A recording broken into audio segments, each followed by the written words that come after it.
সুপ্রিয় দর্শক, আসসালামু আলাইকুম। সবাইকে স্বাগত জানাচ্ছি আজকের গুরুত্বপূর্ণ সংবাদে। প্রথমেই জানিয়ে দিচ্ছি সংবাদ শিরোনাম, পরে বিস্তারিত। আসসালামু আলাইকুম। খুবই মর্মান্তিক এবং ভয়াবহ একটা খবর।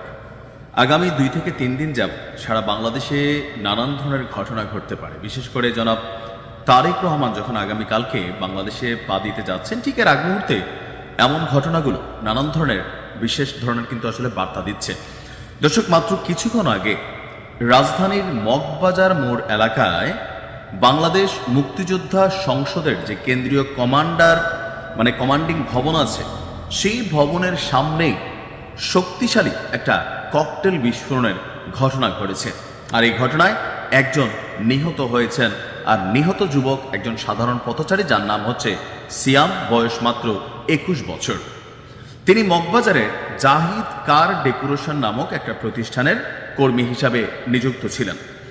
রাত 7টা 10 মিনিটের দিকে মগবাজার ফ্লাইওভারের উপর থেকে নিচের সড়কে একজন দুর্বৃত্তকারী এই হাত বোমা বা হাত থেকে ককটেলটি নিক্ষেপ করে, আর এতে এই বিস্ফোরণের ঘটনাটি ঘটেছে। পুলিশ বলছে যে ফ্লাইওভার থেকে একটি শক্তিশালী ককটেল নিচে কে বা কারা নিক্ষেপ করেছে।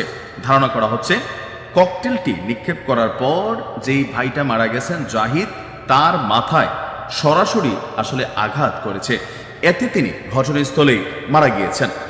প্রত্যক্ষদর্শীর বরাত দিয়ে পুলিশ আরো বলছে, দোকান থেকে নাস্তা নেওয়ার জন্য সিয়াম ওই রাস্তা দিয়ে যাচ্ছিলেন।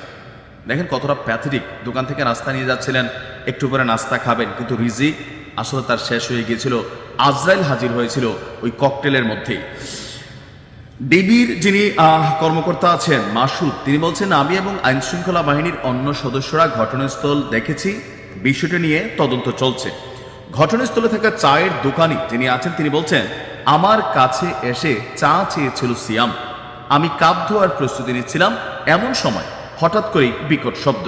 এরপর দেখলাম সিয়াম মাটিতে পড়ে গেছে, মাথা থেকে রক্ত বের হচ্ছে, মাথার ঘিলু চারদিকে ছড়িয়ে ছিটিয়ে পড়ছে।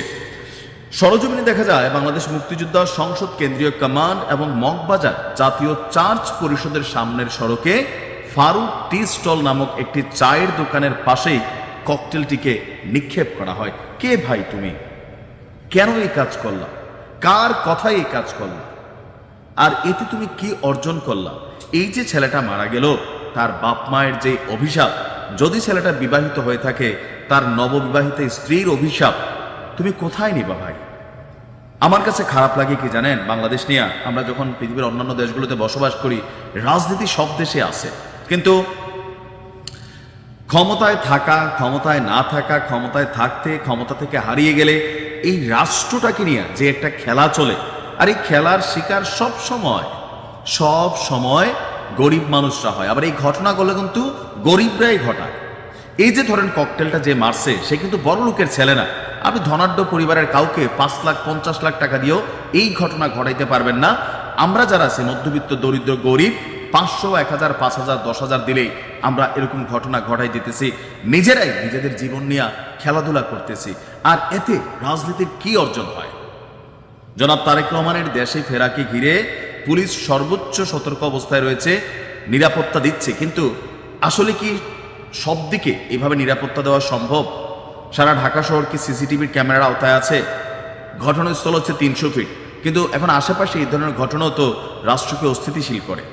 তবে আমরা মনে করি গুরুত্বপূর্ণ কিছু স্থানে সিসিটিভি নজরদারি আরেকটু বাড়ানো দরকার, যেন বিষয়গুলোকে আইডেন্টিফাই করা যায়।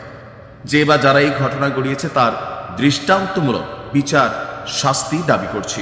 ভালো থাকুন।